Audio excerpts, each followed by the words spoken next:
Hey beautiful people, and welcome back to my YouTube channel, A Moment with Monica.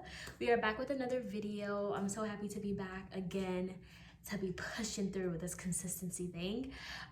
Today's video is titled The Crowning and the Crushing, because when God crowns us, he often crushes us at the same time. And sometimes it's not easy to see, it's not easy to decipher, because it's like, okay, God, I really feel like this area of my life, all things are going well. You called me, there was a prophecy that was spoken over me, there was another promise, you told me I'm going higher heights and deeper levels, and then all of a sudden you feel like, well, why is there so much pressure? Why is there so much stress? You told me to do this, and then I got rejected, and then I got denied, and then there's a no. God often crowns us and crushes us at the same time. And sometimes we may think that we're not in his will, we're not in alignment, but truthfully, out of a wilderness season, because I know that's something that I came out of in this a wilderness season, and jumping into a new season of acceleration, it can often seem like, is God really with me? I mean, things are happening, but I'm still waiting on more. I'm still waiting on even greater breakthrough and even greater increase in certain areas. And that's the part of the crushing. God will often just say yes to this, no to this, but we're still in his will. He still wants us to trust him. He still wants to dive in. He still wants us to build intimacy. It's all about practice and trusting God. And so today we're going to look at the life of Moses and just a little bit of Joshua. And we're going to be able to see, the crowning and the crushing happening, and, in both of their lives, and how they both responded to it. And so today is like a teaching video. And so you're going to be with me in the long haul. If you want to grab a drink, don't judge me, right? Okay? I got my Sprite. Don't judge me. So if you want to grab a drink, if you want to grab some coffee, maybe if you want to grab some tea, I always say I'm not going to be here long, and then God be like, go ahead and take your time with it, Miss Lady. Go ahead and take your time. And I be taking my time. So I'm excited, actually. I'm going to make sure this is straight. I feel like it's not, but I feel like we're going to just push through. So your girl came from work, took an hour, jumped into studying. It's been a busy day. God has accelerated me. I'm feeling the pressure on all sides, but I'm still pushing to keep my joy. And it's good pressure. But baby, when you're being crowned and crushed, you got to learn how to respond. And I think my immediate response is, God help me, worship. I was like telling my students, I'm like, I'm worshiping right now. I'm worshiping in my head. I'm over here having the joy of the Lord. They're like, what makes you so happy? Maybe before you came in the class, I was worshiping. While you're in here, I'm in my head talking to Jesus. And so, yeah, that's the whole thing of it. So we're going to go ahead and get into the word without further ado. Also, for the prayer interest meeting, we're having another one this Saturday as well. I want to get as many people as we can because we're going to pray, right? We're going to grow in our gifting and our understanding of how to pray, how to war against the enemy and things like that, how to intercede for others.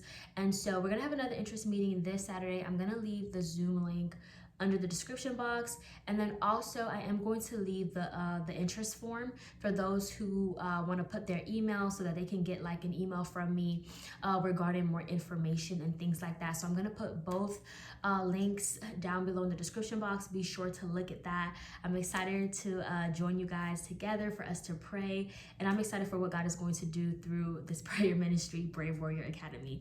And also, one more thing, I am going to go live on Wednesday for a Q&A. So leave me some questions below that I can answer. I'm also going to ask on IG. If you're not following me there, go ahead and follow me. But I am going to put it on there so that we can get some questions and answers. I mean, I can't tell you the last time I did that. I think maybe 2 years ago. It's time for a new. It's time for a new. God is doing new things. He's doing new things. I sent out a newsletter. No, I'm going to send out a newsletter about that tomorrow. I've already scheduled it. But without further ado, those were my announcements. All right, so we're gonna go into the book of Exodus where God calls Moses. So often when we get crowned, it's really God calling us and saying, I need you to go to the next level. I got more for you. There's more for you to do. You've been at this low level for too long. You've been operating in passivity and laziness, and you've been in a victim mindset. You don't see yourself, but I need you to see yourself because time is, of the essence, and I need you to go up. And so here goes Moses hiding. I think it was in Midian. He was hiding, which I think Midian means hiding place. I think it was in Hebrew that I searched it up the other day because I preached this message just a little bit different, about more so about leadership, but about last week, I think, when my mentor was out, which I shared with you guys. And so here Moses is in hiding. It's been 40 years since he ran from Egypt. About 40 years. He's here. He's in Midian. He's in the wilderness, and God calls him. And so let me go to Exodus 3 verse. He sees the burning bush, right? And so God calls him. And he's in hiding because he killed an Egyptian while trying to save a Hebrew. And so his people, he's trying to save his people, one of his brothers, you know, his Hebrew brothers. And so he kills an Egyptian. It was kind of really by accident. It was just like a spur of the moment. Moses angrily, you know, upset. And so it happens. And Pharaoh is like, oh, I'm about to get you. You about to go. You about to be wiped out, because I know you didn't just touch my peoples. I know you didn't just touch my Egyptians, okay? And so Moses is on the run because he's also a Hebrew. So he's on the run and he is hiding. And he goes in hiding for 40 years. And God, what we know about God, he's going to call us out of hiding. He's always going to pursue us. There comes a time where we just can't hide any longer. We think that we can hide because God's like, I'm gonna let you have your moment, just like he did with Elijah. And God lets Moses have his moment. And his moment happens for 40 years. And God's like, nah, it's about time I call you out. Just like God is saying to many of us, it's about time you give birth to what I need you to give birth to. It's about time you come out of yourself. And so when I think about even what God is making me birth in this season with my prayer ministry that he has given me, maybe I've been running from that thing. I can't even tell you how long. I can't even tell you how long. Since I was called and ordained as a prayer warrior, I was like, yeah, no thanks. I love to pray for people, but just keep me in the back. I don't want to be out here in the front. Keep me in the back. And that's not God's will for us, to be in hiding. And so he goes after Moses. And so Moses sees a burning bush. He's wondering, what's that? What's that? There's a call to more. And Moses doesn't know, but he's answering that call. He's curious about the more, this burning bush that's not being like set ablaze. And so verse 10 of chapter 3, verse 10. Come now, therefore, so God is speaking to Moses. Come now, therefore, and I will send you to Pharaoh, that you may bring my people, the children of Israel, out of Egypt. But Moses said to God, who am I? This is Moses and his insecurity. Who am I that I should go to Pharaoh and that I should bring the children of Israel out of Egypt? So he said, I will certainly be with you, and this shall be a sign to you that I have sent you. When you have brought the people out of Egypt, you shall serve God on this mountain. Then Moses said to God, indeed, when I come to the children of Israel and say to them, the God of your fathers has sent me to you, and they say to me, what is his name? What shall I say to them? And God said to Moses, I am who I am. And he said, thus you shall say to the children of Israel, I am has sent me to you. Moreover, God said to Moses, thus you shall say to Abraham, the God of Isaac and the God of Jacob has sent me to you. This is my name forever, and this is my memorial to all generations. And that stops at verse 15. So chapter 3, 10, verse 15. God telling Moses, hey, I need you to answer this call. I don't have no time to waste. The people are crying out. They've been crying out for, for a hot minute. I hear them crying out. They've been enslaved for about 400 years. They've cried out to me. I'm hearing the call, and I'm going to send you. I am going to use you. You are going to be a deliverer. You are going to go by the authority that I gave you. You are going to go, you're going to go to what you've been running from, what you've been hiding from. You have to face it. It's time to face that giant. And so here goes Moses being crowned with new authority, new power, new glory, an intimate relationship with God. God has given him favor and increasing him in stature and wisdom. And Moses is also being crushed because now Moses has to deal with his insecurity. He has to deal with his emotions. He has to deal with what he's been running and hiding from. Can you imagine being in hiding for 40 years, and God says, it's about time. Come on out, bruh. I got things for you. I got plans for you. And you're just like, it's been like 40 years. Go ahead and forget about me, because I forgot about it. Okay, I did. I don't want to go, God. I don't want to go. But Moses and his insecurity, God's like, okay, I'm going to give you Aaron. Don't worry. Aaron will speak, and you just have to do this. Here's the rod. So God is speaking to Moses and reassuring him. And I want you to read this for yourself, because it's important to see how God brings the word of life, to you, how he brings it to you. But we see that Moses is now in practice. God doesn't waste time. God says, no, baby, it's been 40 years. It's time to go. It's acceleration time. And I believe that God is telling many of us, you've been waiting too long.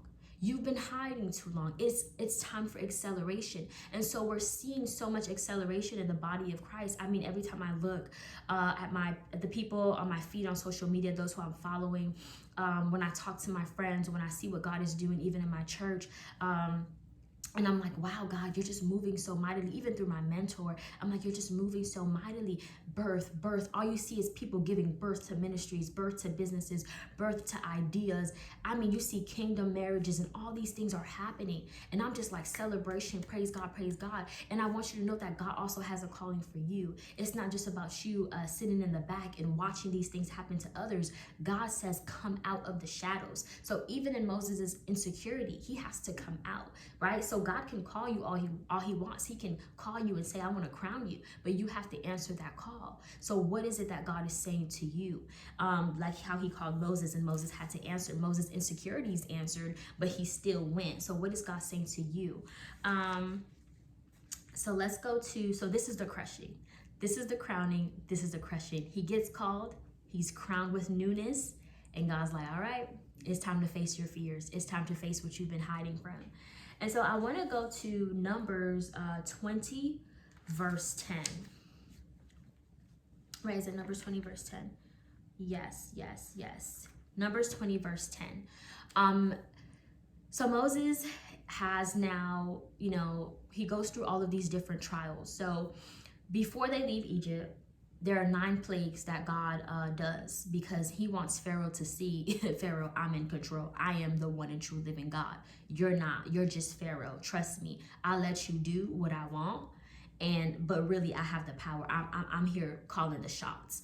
And so Moses has to go to Pharaoh about, 9 times when the plague happens. He's like, God's going to do this. God's going to do that. God's going to do this. And Pharaoh still doesn't listen. And, even down to the last thing that happens, the 10th trial or test that happens, the firstborn of the Egyptians,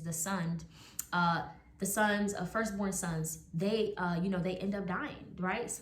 So God's like, He tells the Israelites, go ahead and cover your door with blood so that when I see the blood, I'll pass you by. Make sure you read that. I didn't jot that down for you, but I'll try to put it in the description box. So he tells them, okay, Israelites, go ahead and cover your door with the blood so that when it passes by, nothing will happen to you and your children. But the Egyptians now, their sons, their firstborn sons, they pass away, they die. Because God told Pharaoh, here's the warning if you don't let my people go. And so finally, this is the 10th trial. Pharaoh says, okay, I'll let them go. But I want you to see like in the in-betweens, because I just put a blog out called Moments. Moments allow us to see God. Moments allow us to abide in God while we wait on his promises, or while we wait for the manifestation of what he has said about our lives, our future, our present. And so in these moments, in these trials, and Moses going to Pharaoh back and forth, and he's like, God, but Pharaoh said this, Pharaoh said he's not going to do it, Pharaoh rejecting him, Pharaoh saying no, Pharaoh mocking him. Here's the crowning. Go, I've given you authority. But here's the crushing. Every time you go, you're going to get rejected by Pharaoh. He's going to mock you. He's going to try to riddle you. He's going to say something else. He's going to go against what I said. And little does Moses know that this practice and this trial of him going back and forth to Pharaoh, yes, it's crushing, but it's also a chance for him to see how faithful God is and how God has his back. And so crushing is not just about us feeling, the afflictions and the pain, but it's also for us to grow in perseverance. It's also for us to grow in endurance. It's also for us to grow in wisdom, for us to grow in faithfulness, for us to trust the Lord. My phone died again.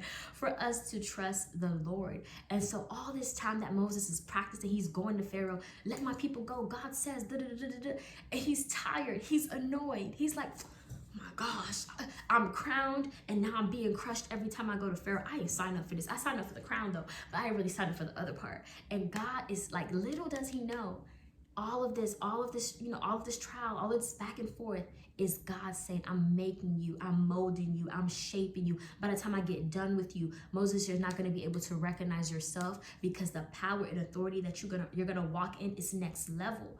But Moses needs to make a note of this.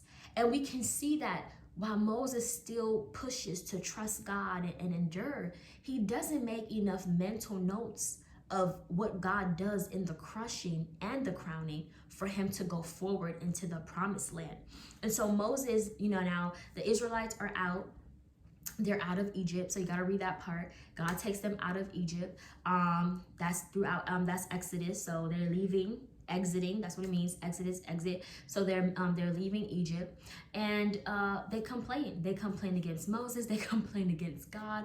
They're like, "Oh, we should have died in Egypt. All of this is happening to us. What's going on?" Because they don't like the way that they have to go and what God is doing, and that God is taking them a way they've never been to before. That's for somebody, but that's a message for another time.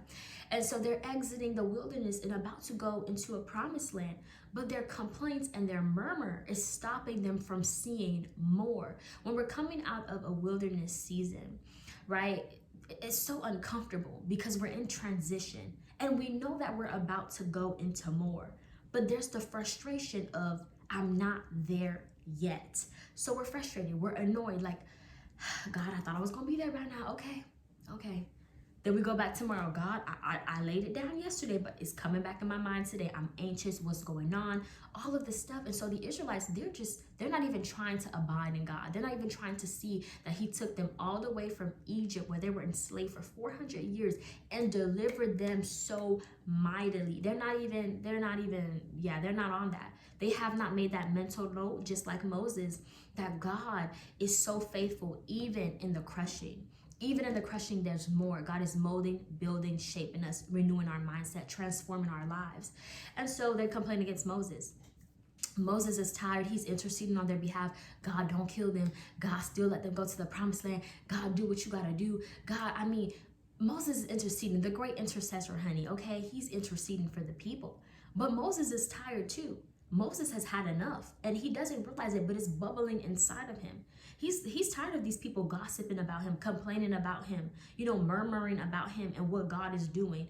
He's had enough. He's going round and round. It's about going on 40 years, and we're still hearing the same complaints. Have y'all not trusted God by now? And so rather than Moses take his anger and his frustration to God while he's in transition with the Israelites and leading them, rather than him taking out his frustrations and saying, God, I need help. How do I do this? This is a new season for me. I'm in transition. You've crowned me with so many new things. You're giving me, you're training me in leadership. I'm going up and here and there. Everywhere I look, suddenlies and blessings. And while it's so amazing, God, I don't even know how to handle it. Teach me, give me a strategy. Tell me what to do. Moses is just like, y'all finna see the real me. Watch out, cause y'all finna see the real me. I ain't finna do this no more. I've had enough. So Moses in Numbers 20 verse 10 acts a fool. He acts a fool for just a minute, but it cost him everything. And we know Moses doesn't make it into the promised land. He sees it from a mountain, but God says you're not going in because of your lack of faith. Mind you, I told you in the crushing, God is saying, I need you to trust me. I need you to grow and increase your faith. I need you to abide in me. The crushing, look at the moments in the crushing, because I'm doing something. And I want you to see my faithfulness while you're being crushed and crowned so that you don't lose it. But Moses loses it. And so it says right here, chapter Numbers 20, verse 10. Ooh, let me start from verse 2. It's going to be long, but bear with me because this is a teaching moment. Now there was no water for the congregation, so they gathered together against Moses and Aaron, and the people contended with Moses and spoke, saying, if only we had died when our brethren died before the Lord. Why have you brought up the assembly of the Lord into this wilderness, that we and our animals should die here? And why have you made us come up out of Egypt to bring us to this evil place? It is not a place of grain or figs or vines or pomegranates, nor is there any water to drink. So Moses and Aaron went from the presence of the assembly to the door of the tabernacle of meeting, and they fell on their faces, and the glory of the Lord appeared to them. Here they go interceding while these people are complaining against them. Then the Lord spoke to Moses, saying, verse 8, take the rod, you and your brother Aaron, gather the congregation together, speak to the rock before their eyes, and it will yield its water. Speak to the rock. Verse 8, Moses, speak to the rock. Thus you shall bring water for them out of the rock, and give drink to the congregation and their animals. So Moses took the rod from before the Lord as he commanded him. And Moses and Aaron gathered the assembly together before the rock, and he said to them, Hear now, you rebels, must we bring water for you out of this rock? Then Moses lifted, look how he spoke to the people, you rebels. He was mad, y'all. I can't blame him, but like, Moses, like, let's take this to God. Then Moses lifted his hand and struck the rock twice with his rod. What was he supposed to do? Speak to it. And water came out, and abundantly the congregation and their animals drank. So he struck it. He struck the rock, and God had told him to speak to it. And he struck it twice. Then the Lord spoke to Moses and Aaron, verse 12, because you did not believe me, to hollow me in the eyes, to make me look bad, to make me look like I'm a liar, to make me look like I ain't God. Did not believe me, to hollow me in the eyes of the children of Israel. Therefore, you shall not bring this assembly into the land which I have given them. Y'all, Moses forfeited. Let me tell you something. In the crowning, so much is happening.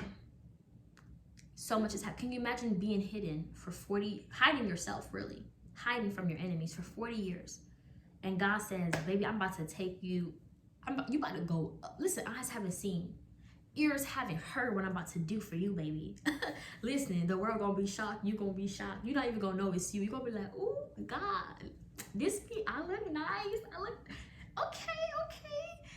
And only to have to endure and go through a crushing, but then to forfeit the final victory because you couldn't handle being crowned and crushed at the same time. Because two things can be true. Two things can happen at the same time. You can be crowned and be crushed. And many of us are experiencing it. But how we respond determines our ultimate victory.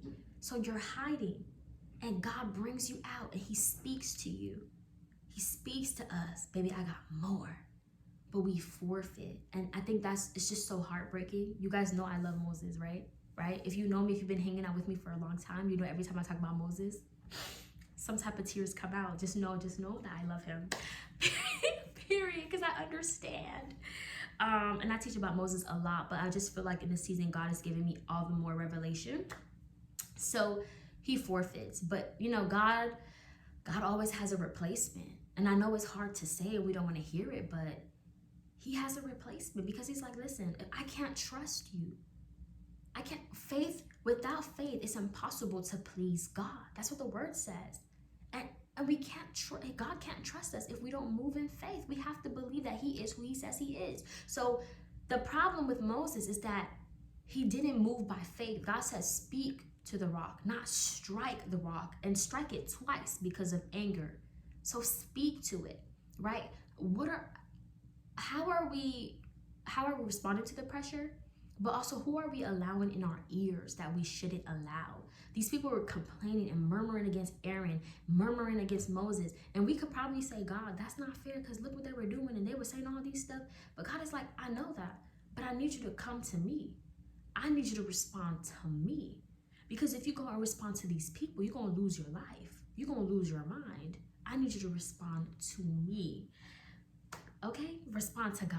Don't let the bitterness eat you up and cause you to miss out on what God has for you. And my pastor was preaching about bitterness, okay? The bitter pill, I think that's what the title was. He was preaching about that. All right, so God has a replacement. Unfortunately, Moses could not handle the crushing, the crowning and the crushing. He just couldn't handle it. And it's sad, but God's like, I don't have time to waste. I gotta use somebody. My kingdom must advance. My will must be done on earth as it is in heaven. And so God calls the next leader in line. And this is Joshua. And I'm not gonna read Joshua's story much, but I do want you to read it on your own. Please do, because you're gonna see the big difference between Moses' leadership and Joshua's. And so the reason why God can trust Joshua now is because even under pressure, even though Joshua saw, you know, when God told Moses, hey, send 12 spies to the promised land. Joshua and Caleb were the two that came back and said, we could take it. We got this, bro. Oh God, we got this. Something my students would say, we got this, okay? And the Israelites, the rest of them and the other spies were like, We're not doing that. We're like grasshoppers in their eyes. Like, we don't got this. Like, these people are giants. They're big. And they're like, no, we could take this land. Believe God. And so it was Joshua's faith that allowed God to see him and trust him. I don't want to read that because we're gonna take time, but I feel like it's important. Hold on, let me go to my notes. I feel like it's important. Numbers 13 verse 6. So before Moses goes and strikes this rock, he sends them to the promised land, and this is where Joshua begins to shine. 13 verse 6. Okay, right? No, is it 14? Okay, Numbers 14 verse 6. But Joshua the son of Nun and Caleb the son of Jephunneh, who were among those who had spied out the land, tore their clothes, and they spoke to all the congregation of the children of Israel, saying, the land we passed through to spy out is an exceedingly good land. If the Lord delights in us, then he will bring us into this land and give it to us, a land which flows with milk and honey. Only do not rebel against the Lord, nor fear the people of the land, for they are our bread. Their protection has departed from them, and the Lord is with us. Do not fear them. And all the congregation said to stone them with stones. Now the glory of the Lord appeared in the tabernacle of meeting before all the children of Israel. They want to stone Joshua and Caleb for believing they could take the promised land after spying on them. Meanwhile, they want to listen to the lies of the other spies, like, no, we can't take them. We can't take them. Yes, you know, there were giants. The land was occupied. But when God says, go, I have something for you, you go. We have to go. We have to believe no matter what it looks like. And the problem is their perspective, the other spies and the Israelites, their perspective was wrong. It wasn't good, right? It just wasn't it. And I preached a message on what do you see the other week, last week. What do you see? God's mirror versus ours. And so Joshua and Caleb, they had a better perspective. They had God's perspective. They had faith. Okay, the perspective of faith, and it pleased God.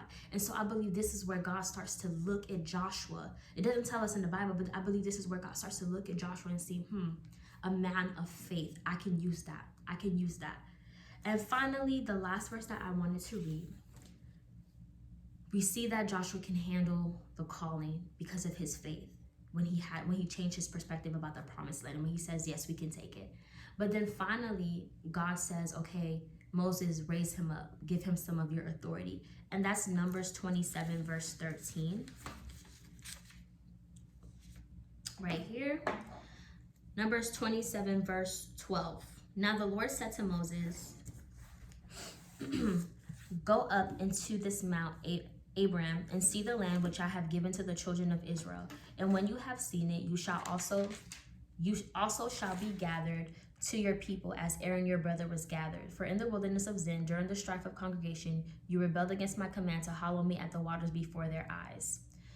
Then Moses spoke to the Lord, saying, let the Lord, the God of spirits of all flesh, set a man over the congregation who may go out before them and go in before them, who may lead them out and bring them in, that the congregation of the Lord may not be like sheep which have no shepherd. Moses, even though he's not going, he's like, give them a leader, God. They need somebody to lead them. Oh, so sweet. I can't. All right, I'm gonna skip. Okay, no, 18. And the Lord said to Moses, take Joshua the son of Nun with you, a man in whom is the Spirit, and lay your hand on him. Set him before Eleazar the priest and before all the congregation, and inaugurate him in their sight. And you shall give some of your authority to him, that all the congregation of the children of Israel may be obedient. All right, and I'm just gonna stop there. So Joshua is now the next leader in line because of his faith, because he's able to handle the pressure. And you know, when they said stone them, when the Israelites was like, stone Caleb and Joshua because they're saying to possess the land, who gonna go over there and fight? They weren't moved. They were just like, we could still take the land, period. And God was able to see that faith. And you guys know that I preached a message on Caleb's faith because I forgot how many years had passed. Was it 80 something years? And Caleb, when they finally were possessed the land, Caleb was like, go ahead and give me my portion, baby. Yeah, my portion that was promised, because I still believed. And he was like, I could still possess it, even in my old age. So I forgot what message that was, but that was so good. Like, Caleb still believed. even though so many years had passed. He was no longer that young man who went and spied on the land. Definitely read that. But so much good stuff in the Bible. It's just so good, so good. But afterwards, finally, this long message, but afterwards we see that Joshua does lead them to the promised land. And he is able to take the pressure, because now Joshua has to lead and he has to grieve at the same time. How do you grieve your leader? Your leader that was so good, that was with you since you were a child, that saw you grow into the man that you are. Now he's gone. And you have the pressure of all these people waiting for you to take them to the promised land. And they're also grieving their leader, Moses, right? And it was just, it's a lot for Joshua to be in transition, to be in one place and to be moving to another place, to not just be quite there yet, to grieve, to also lead people who are grieving. But we see that Joshua does make it out. He does fulfill the work and do what God has called him to do faithfully. And so we are able to be crowned and crushed and handle the pressure. But if we don't give it to God, we won't be able to. And so I just really wanted to share this message to just help you. And so I took my time on it, because y'all know me, I be speeding, I be talking fast. I'm a fast speaker and reader. But I wanted to share it and just really take my time, because not me over here putting it up away, but I really wanted to take my time with it, because I really believe that so many of us are going into new levels, and with new levels come new devils, you know what they say. And there's pressure on every side. There's pressure on the left, there's pressure on the right, there's pressure to be perfect, there's pressure to hustle and bustle and have it all together. But it's okay to say, God, I just don't know, and I need your help, and I need some strategies, and I need you to bring me to the right people, connect me with the right people. I need prayer. I don't got it. I don't got it all. And it's okay to be frustrated, but still just take it to God. And so I pray that you take it to God this week. I pray that you lay your burdens down at his feet. It's funny, because at my church we were praying this morning, prayer and fasting, and I think the word today was just stillness. Like, just be still and let God do what he needs to do. And it's hard. I'll tell you that it's hard, right? Because we have so many questions. I need them answered. God, what's going on? But I pray that I pray that his presence would rest upon you, and that you would find peace in his presence. I pray that you can go to him today and say, God, I've been hiding from you. I've been running. I have so many questions. Here they are. I'm laying them down here, and I'm just going to trust you. Tell me what I need to do. What steps do I need to take? How do I deal with this? How do I face these fears? And so I'm praying that God will give you everything that you need this week to break through. All right, so that is the word for today. If you haven't already, like I said, share your email, click the links in the description box that will lead you to the interest form, Google form, so that way you can fill out the information and get some notifications and updates about what we're doing with the prayer ministry. We start Wednesday, August 30th, 6 a.m. It's gonna be good, because God is in it. Not because me, because God is in it. And because I'm just being obedient to the Lord as a vessel. Baby, I don't have it all together. But I just wanna make sure that I say that, and I'll see you guys in my next. I know this was long, but let me know if you made it to the end, because if you did, you're a real one. Let me know if you made it to the end. Let me know if this blessed you. What are some of your takeaways? What are you going to do to make sure that you can handle the crowning and the crushing? Bye guys, I'll see you in my next video.